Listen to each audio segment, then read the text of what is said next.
সার্জিস, জান যদি পছন্দ হয় তাহলে তোমার এই আঙুলের ছাপ আমাদের এই কাগজে দিয়ে দাও, আর পুরা জমি সব আমাদেরকে অর্ধেক দামে দিয়ে দাও। না তারেক সাহেব, আমি এই জমিগুলো বিক্রি করতে চাই না। এই জমি থেকে উৎপাদনে আমার সংসার চলে।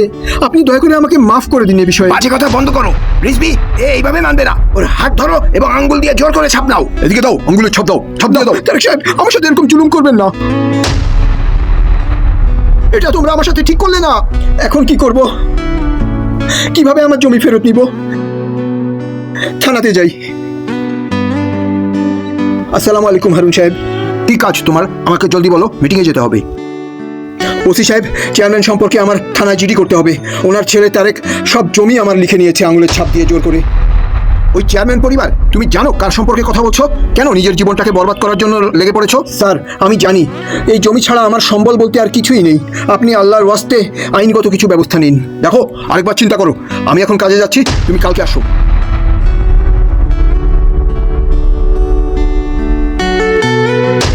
ইয়া আল্লাহ, এই গরিবকে তো কেউই সাহায্য করছে না।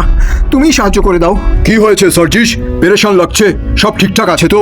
কি বলবো ইউনুস সাহেব, এই দুনিয়ায় গরিবের জন্য কেউ নেই। কিন্তু হয়েছে কি সার্জিস, বলবে আমাকে?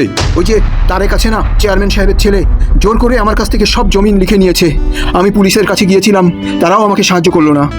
পেরেশান হয়েও না সার্জিস, আমি চেয়ারম্যান সাহেবের সাথে কথা বলছি। সালাউদ্দিন, তুমি হাসনাতের কাছে যাও আর গিয়ে বলো যত দ্রুত সম্ভব আমাকে জমিগুলো সব লিখে দিতে। জি ইউনুস সাহেব, বসুন। তারেক বাবা, তোমার আব্বু কোথায়? ইউনুস সাহেব, আব্বা তো একটা কাজে ঢাকা গিয়েছে। আপনি আমাকে বলুন কিভাবে সাহায্য করতে পারি। তারেক বেটা, তুমি সার্জিসের সাথে কাজটা ভালো করোনি। তোমার এমনটি করা উচিত হয়নি। দেখুন ইউনুস সাহেব, আপনি এইসব মামলার মধ্যে আসেন না। আমি আপনার অনেক সম্মান করি। অন্য কোনো বিষয় থাকলে আপনি কথা বলতে পারেন। আচ্ছা ঠিক আছে তারেক, তুমি আমার সাথে চলো, এক জায়গায় নিয়ে যাব।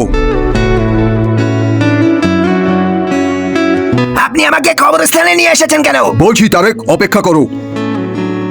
ওই দেখো, তুমি জানো ওটি কার কবর? জি না ইউনুস সাহেব, বলতে পারছি না। এই কবর এলাকার সবচেয়ে বড় জমিদারের ছিল, যিনি সবার কাছ থেকে জমি দখল করে নিত।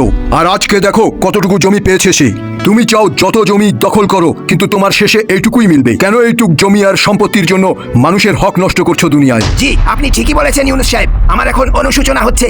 এ যাবৎকাল আমি যত গরিবের জমিন দখল করেছি, আজকে আমি সব ফিরিয়ে দেব। চলুন ইউনুস সাহেব। অর্ধেক দুনিয়া শাসন করনেওয়ালা আজম সিকান্দার মৃত্যুর সময় বলেছিলেন, আমার হাত দুইটি কাফনের বাহিরে রেখো, যাতে মানুষ বুঝতে পারে অর্ধেক দুনিয়া শাসন করনেওয়ালা এখন খালি হাতে চলে যাচ্ছে। আমাদের উচিত জমিনের উপরে হুকুম চালানোর থেকে মানুষের মনকে জয় করা। আমার মেসেজটি পছন্দ হলে অবশ্যই বন্ধুকেও শেয়ার করে জানিয়ে দিন। ধন্যবাদ।